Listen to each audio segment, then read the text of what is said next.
Hello, my name is Charles, and I want to welcome you to the Guide Principles Living in the Philippines. That's the good orderly directions, principles living in the Philippines. I want to welcome you to this particular video. This video is going to be about, do you love the Philippines?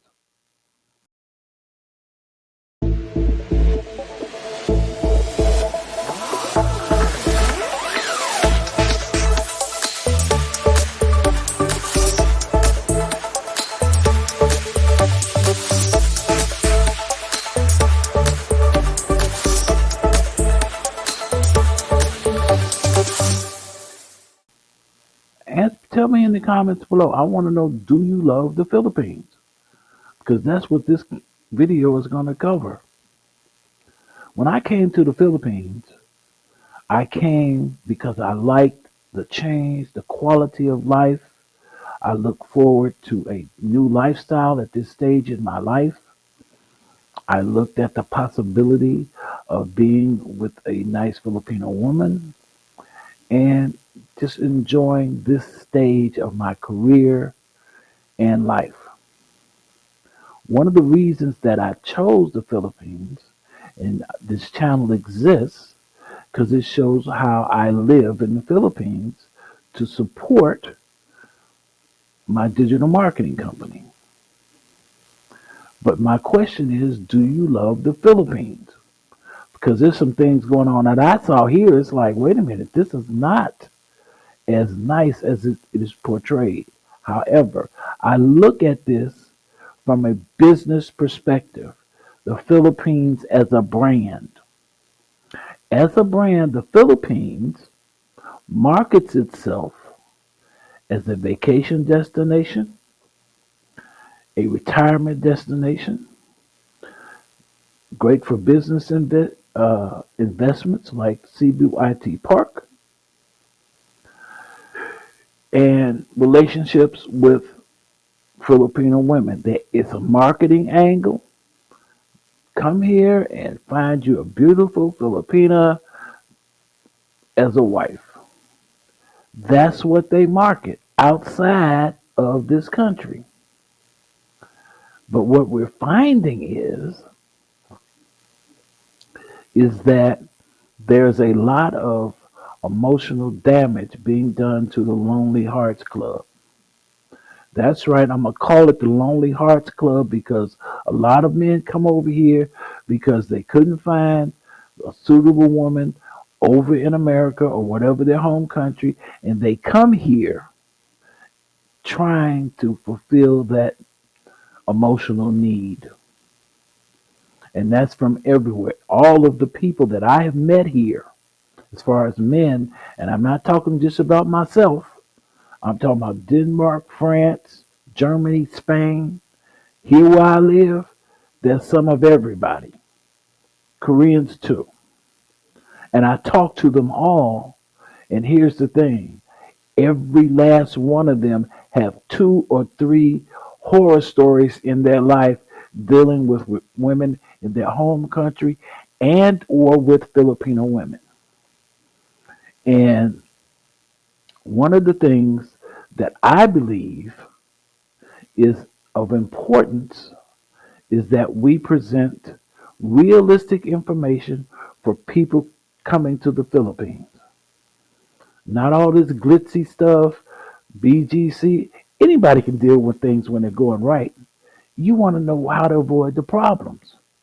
And right now, the trend that I've seen is that the Philippine women have changed. They have been introduced to these new cultural norms, and it's changed them.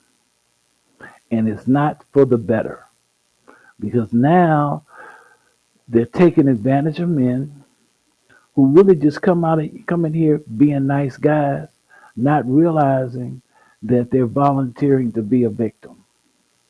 But that's on both sides too, because I'm going to cover this because I'm an African American and I see this environment a whole lot differently than maybe other people. I see how the Filipinos are victimized by other, I don't know where I can put it, Caucasian races.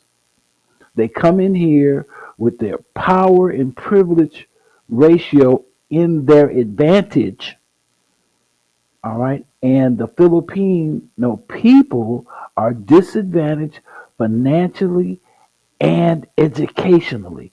This is what I want to cover. I said, do you really love the Philippines? Are you using your advantage, because they do look at Caucasian races in a more favorable light because they have been miseducated. This is a problem in all Asian cultures. They value light skin, even to the point here in the Philippines, and I never seen this before. They sell soap to lighten your skin. Whereas when I talk to people that have been here, and the people I talk to been here 5 to 10 years, and those in successful relationships found women in back that time, they say that those type of women are very rarely are you going to find them anymore. The reason they value light skin is because people with a tan, that is indicator that the person is poor. I mean, I just discovered this. It's like poor. He said, yeah, the poor population, what we they consider poor, they're out in the sun. They don't have umbrellas and things of that nature. However, I want to point out that we come in here with our measuring stick. Our measuring stick comes from our first world culture, and then we want to measure Filipino economy based on our measuring stick from our home country. That ain't right. What we consider poverty, they consider normal. I'm gonna give you this example. This is what opened my eyes to this. Up in one of the parts of the Philippines, there is a tribe of people who actually live out on boats. They've been living like that for thousands of years. Their bodies have adapted so that they can take these deep dives with spears and hold their breath so long that that's normal for them, and that's how they've been living as part of their culture. To us, it may look like poverty. To them, they're living good. But here's the problem that comes up with us introducing these modernizations to this culture. They don't have the education, and so therefore they're disadvantaged. Again, I ask you, do you love the Philippines? Because one of the things that I attempted to do was, and a lot of the people that are really having successful relationships, they not only upgrade their lifestyle, but they give them education that they wouldn't normally get, so that when it's time for us to leave by normal means, that the Filipina lifestyle doesn't collapse. That's why I'm asking you, do you really love the Philippines? Because if you do, then you should be, I would suggest, I'm not going to say should, because some people don't have a problem with that word. I know I do. How are you going to provide for that Filipina and that family after you're gone? That's a big thing. See, that's that power privilege ratio. We come in here with the money, and that gives us a certain power and privilege, and they look for that. But what they're going to do when you're gone? Have you prepared an exit strategy for yourself and for them to continue, or will that lifestyle collapse?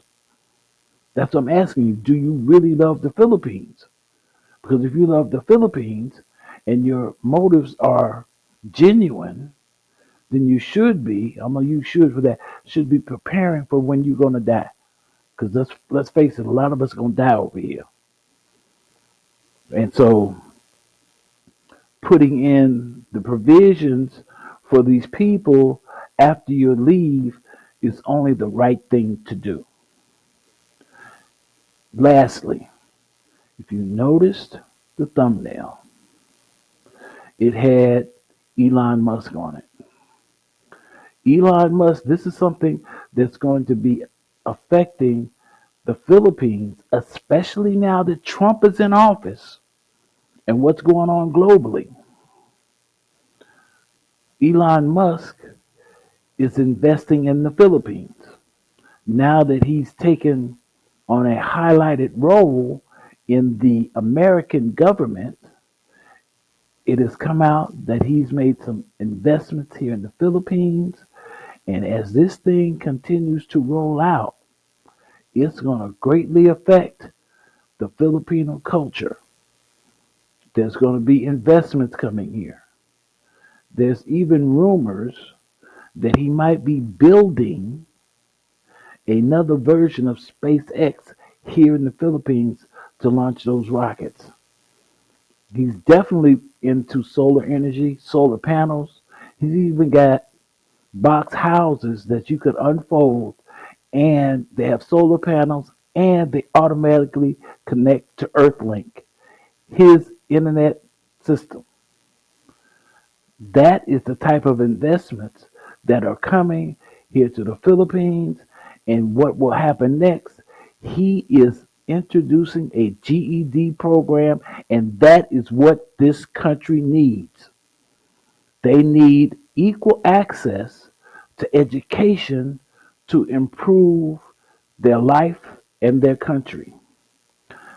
See, a Caucasian person would not recognize this because they come from a power privileged position. I've talked to these people from other countries. They can't identify with racism, inequality because they don't come from those environments. I do. I understand that education is the key for them to improve this country and their life and to raise themselves out of poverty. And that's why Earthlink was such a big deal because it gave internet access to parts of this country that never had internet access at all. The Philippines is one of the highest users of the internet on the planet. That's how critical that resource is. And that was revealed to me back during COVID because I had to implement virtual schools back in America, and we found that the lower economic structures in America didn't have access to the internet. They couldn't even afford a laptop. And so we had to supplement those needs for that lower echelon of the public so that they could continue the education of American people. That's how detrimental and important that having access to the internet can be to the healthy development of a culture and people. So, again, my name is Charles. Thank you for watching. I provide coaching and I teach people how to use the internet in order to develop an online income so that they can move around in the world and live where it's best for them. The links are in the description. You can schedule a session with me. Thank you for watching.